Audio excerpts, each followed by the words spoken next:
1897 میں انہوں نے یہ نقشہ دیا دنیا کو، ایک سانپ اس کے گرد ہے، اور وہ ان سب کے علاقوں کو یہ لے کر ایک گریٹر اسرائیل بنائیں گے۔ کیوں بنائیں گے؟ اس لیے کہ 1.5 کروڑ اسرائیلی دنیا میں ہے، ابھی تو 35 لاکھ آیا ہے صرف، موجودہ اسرائیل میں کتنے ہیں؟ 3 ملین، 3.5 ملین، اللہ اللہ کر سکتا۔ وہ کہتے ہیں سارے اسرائیلی جو یہودی اب یہاں لائیں گے، اس کے لیے ہمیں رقبہ چاہیے، ہمیں گریٹر اسرائیل یہ ہم بنائیں گے، اور یہ میں نے جیسا کہ عرض کیا کہ حاصل ہوگا۔ Number 1 Armageddon, number 2 greater Israel, number 3 demolition of مسجد اقصی اینڈ قبۃ الصخرہ۔ مسجد اقصی اور قبۃ الصخرہ، پتہ نہیں آپ کو پتہ نہیں معلوم ہے کہ نہیں، یہ اصل میں یروشلم کا ایک ماؤنٹ ہے، ایک پہاڑی ہے جسے ٹیمپل ماؤنٹ کہتے تھے۔ اس ماؤنٹ کے اوپر حضرت سلیمان علیہ السلام نے معبد بنایا تھا، عبادت گاہ بنائی تھی، وہ اسے ٹیمپل کہتے ہیں، ہمارے مسجد تھی۔ حضرت سلیمان کی بنائی ہوئی عبادت گاہ جو ہے وہ کیا ہے؟ مسجد ہے۔ اب وہیں پر جو ہے بعد میں جب سفر شروع ہوا ہے حضور کا بیت المقدس سے، تو جس چٹان سے وہ براق کی جب فلائٹ شروع ہوئی ہے، اس چٹان کے اوپر عبد الملک بن مروان نے ایک بہت بڑا گنبد بنا دیا تھا۔ اس گنبد کے اوپر سونے کی پتری شاہ حسین نے چڑھائی ہے، جو فوت ہو گیا، جس کا بیٹا ہے شاہ حسین جو فوت ہو گئے، اور اسی وقت کہا تھا یہ یہودیوں نے یہ سونا غالباً 35 من یا 35 ٹن، یہ میں کہہ نہیں سکتا، یہ سونا ہمارے کام آئے گا جب ہم ٹیمپل بنائیں گے اپنا۔ تو وہ جو مسجد عمر تھی جہاں حضرت عمر نے نماز پڑھی تھی، وہاں پر مسجد اقصی ہے، اور وہ جو ہے ٹیمپل، وہ جو ہے ڈوم آف دی راک، قبۃ الصخرہ، صخرہ چٹان کو کہتے ہیں، چٹان کے اوپر ڈوم ہے، یہ ہے وہ نقشہ ہے یہ۔ لیکن کتنے لوگ دیکھ سکیں گے اس کو؟ اس میں دیکھیے جو بڑا ڈوم ہے وہ ادھر ہے، یہ ہے قبۃ الصخرہ، چھوٹا ڈوم ادھر ہے، یہ ہے مسجد اقصی۔ لیکن یہ دونوں ٹیمپل ماؤنٹ پر ہیں، انہیں اپنا 3rd ٹیمپل بنانا ہے۔ یوں سمجھیے یہودیوں کا خانہ کعبہ تقریباً 1900 برس سے گرا پڑا ہے۔ سن 70 عیسوی میں گرا دیا تھا ٹائٹس رومی نے، ہم نے نہیں گرایا، رومیوں نے جو بت پرست تھے انہوں نے گرایا تھا، اس وقت سے گرا پڑا۔ اب انہوں نے بنانا ہے۔ سن 67 میں انہیں قبضہ مل گیا۔ سن 67 سے پہلے ایسٹ یروشلم جو ہے وہ جارڈن کے پاس تھا، 67 کی جنگ میں جو ہے انہوں نے جیتا ہے، اسے واپس لیا ہے، اور وہاں پر اب اسے گرانا ہے۔ یہ ہے 3rd Armageddon, number 1 greater Israel, number 2 اور ڈیمولیشن آف مسجد اقصی اینڈ قبۃ الصخرہ and construction of the 3rd temple, اور نمبر 4 وہاں لا کر رکھیں گے تھرون آف ڈیوڈ کو۔ یہ پتہ نہیں شاید پہلی مرتبہ علت سن رہے ہو آپ، مجھے بھی آج سے 2 سال پہلے جب پہلی مرتبہ میں نے پڑھا میں حیران رہ گیا، یہ کیا ہے؟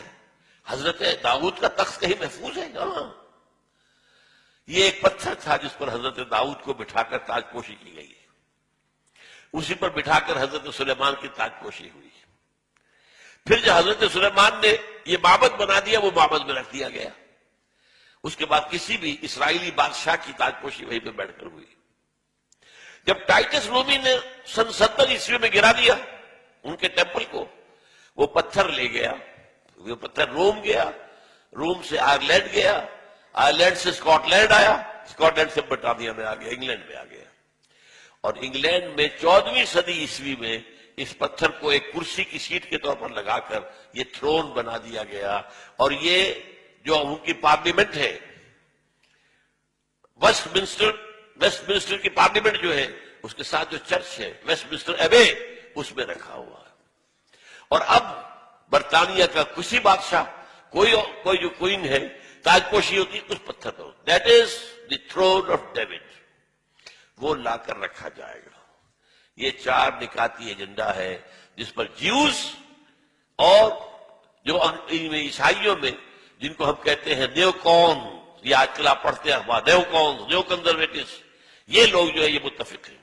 یہ 4 نکاتی ایجنڈا، اسی لیے میں نے کہا تھا کہ جو اس صلیبی جنگ کا مرکزی مارکہ ہے وہ وہاں ہونا ہے، لیکن وہ چاہتے ہیں کہ اس سے پہلے افغانستان اور پاکستان ان سے نمٹ لیں، اس لیے کہ جب یہ گرائیں گے، جب یہ بیت المقدس کے اندر ہماری مسجد اقصی کو گرائیں گے، اور جب یہ قوت الصغر پورے عالم اسلام کے اندر آگ لگے گی.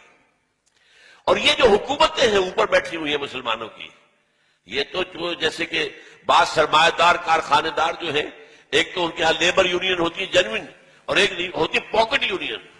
وہ پاکٹ یونین سے ہیں تمام حکومتیں انکلوڈنگ اوور اون.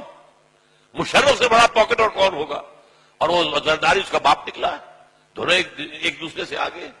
اور جیسا کہ میں نے بتایا، فہد کے بعد ہمیں امید تھی بہتری کی، وہاں تو فہد کا باپ آ گیا، وہ تو سب سے بڑھ کے چلا گیا، وہ تو سجدہ ریز ہو گیا امریکہ کے سامنے. تو اندیشہ ہے کہ اس وقت جو ہے ہو سکتا ہے پاکستان کے ایٹمک جو اثاثے ہیں وہ فنڈامنٹلسٹ کے ہاتھ میں آ جائے. یہ حکومتیں سیلاب میں تنکوں کی طرح بہہ جائیں گی. یہ ہے. اس لیے میں دو باتیں آپ کو بتا دوں. 1967 کی جب جنگ ہوئی تھی، 6 days وار، اسرائیل نے 3 مسلمان ملکوں کو شکست دی ایک وقت. مصر سے سینائی پیننسولا لے لیا، شام سے گولان ہائٹس لے لیے، اور جارڈن سے یہ پورا ویسٹ بینک لے لیا. اسی ویسٹ بینک کے اندر یہ حصہ تھا جس پر کہ ٹیمپل ماؤنٹ ہے، اور جس پر یہ 2 سٹرکچرز ہمارے کھڑے ہوئے مسلمانوں کے مقدس مقامات، مسجد اقصی اور نمبر 2 قبۃ الصخرہ. اس وقت جو ہے انہوں نے جشن منایا تھا 1967 میں، اپنی فتح کا جشن منایا پیرس میں، اور وہاں تقریر کی تھی بن گوریون نے. بن گوریون ہوا the first prime minister of Israel, اور اس نے یہ کہا تھا ہمیں کسی عرب ممالک سے کوئی خطرہ نہیں ہے، ہمیں خطرہ صرف پاکستان سے ہے. حالانکہ پاکستان ایٹمک پاور تو نہیں تھا اس وقت.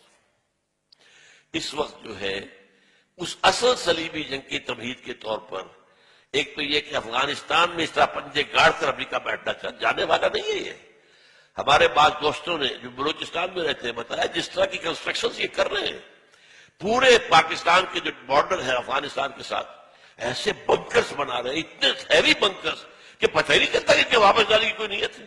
یہ پنجے گاڑ کر بیٹھیں گے. کیوں بیٹھیں گے؟ انہیں پتا ہے حدیث رسول کا کہ جب وہ آخری مرحلہ آئے گا جنگوں کا تو اس کے بعد یہاں سے فوجیں جائیں گی جو حضرت عیسیٰ علیہ السلام کے ساتھ ہو کر جنگ کریں گی یہودیوں کے ساتھ. وہ آخری مرحلہ، وہ دوسرا دور جو آنا ہے. یہ پہلے دور کی بات میں کر رہا ہوں، دوسرے دور کا اینڈ آپ کو بتا رہا ہوں. اور حضور نے یہ بھی بتایا کہ جب مہدی آئیں گے تو ان کی مدد کے لیے یہ مشرق کی طرف سے فوجیں آئیں گی. مشرق میں پاکستان. بہرحال اس لیے وہ ان دونوں کا معاملہ جو ہے پاکستان کے کم سے کم ایٹمک دانت توڑ دے. ایٹمک دانت، اور وہ ہمارے اندر گھس چکے ہیں، ہمارے گھروں میں گھس چکے ہیں. اسلام آباد کا گھیراؤ ہے، سہالہ میں ان کا مرکز ہے. اور جو امریکہ کی ایمبیسی ہے وہ کیا ہے؟ کہا جا رہا ہے کہ منی پینٹیگون بن رہی ہے وہاں پر. سینکڑوں مکان انہوں نے اسلام آباد میں لیے ہیں، سینکڑوں مکانات انہوں نے پشاور میں لیے ہیں. پشاور کا جو ہے 5 اسٹار ہوٹل ٹوٹل ان کے قبضے میں ہے. ہماری بات جو ہے ایئرپورٹس ان کے قبضے میں ہے. ہمارا وزیر اعظم یہ صدر بھی نہیں جا سکتا وہاں پر. کسی اور پاکستانی آفیشل کی جانے کا کیا سوال؟ ناٹ ایون یور پریزیڈنٹ اور your prime minister can go there. وہ ان کے اپنے ہیں. تو یہ تو در حقیقت سورہ بنی اسرائیل میں الفاظ آئے ہیں، فَإِذَا جَاءَ وَعْدُ أُولَاهُمَا بَعَثْنَا عَلَيْكُمْ عِبَادًا لَنَا أُولِي بَأْسٍ شَدِيدٍ فَجَاسُوا خِلَالَ الدِّيَارِ. وہ تو ہمارے اندر گھس چکے ہیں، ہمارے گھروں میں گھس چکے ہیں. جب چاہیں گے کر لیں گے. اس کے لیے انہیں کوئی بہانہ چاہیے بس. یہ ہمارے ہاں سارے جو ہو رہے ہیں، یہ اتنے بڑے بڑے دھماکے جو کراچی میں ہوا ہے، یہ تو خود کچھ بھی نہیں ہے. یہ کہاں سے ہو رہا ہے؟ Remote control. کہاں سے انہیں اس قسم کا جو مواد مل رہا ہے، اس قسم کا بارود کہاں سے مل رہا ہے؟ کون ہے؟ یہ سب امریکہ کا معاملہ ہے. وہ چاہتا ہے پاکستان میں خانہ جنگی کی صورت پیدا ہو جائے تو ہمیں موقع مل جائے. وی شل انٹر.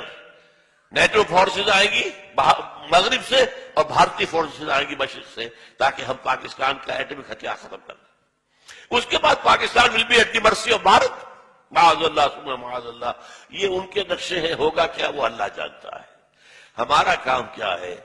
یہ ساری چیزیں بھی ہمیں معلوم ہونی چاہیے، اویئرنیس ہونی چاہیے. We are where do we stand, where we are heading. جا کہاں رہے ہیں؟ یہ انسانیت کا جو قافلہ کدھر جا رہا ہے؟ کیا حالات آنے والے ہیں؟ آخر حضور یوں ہی تو خبریں نہیں دی ہیں. کوئی آپ کی ہابی تو نہیں تھی معاذ اللہ. یہ نبوت کا فنکشن ہے جو آپ نے ادا کیا، خبریں دی.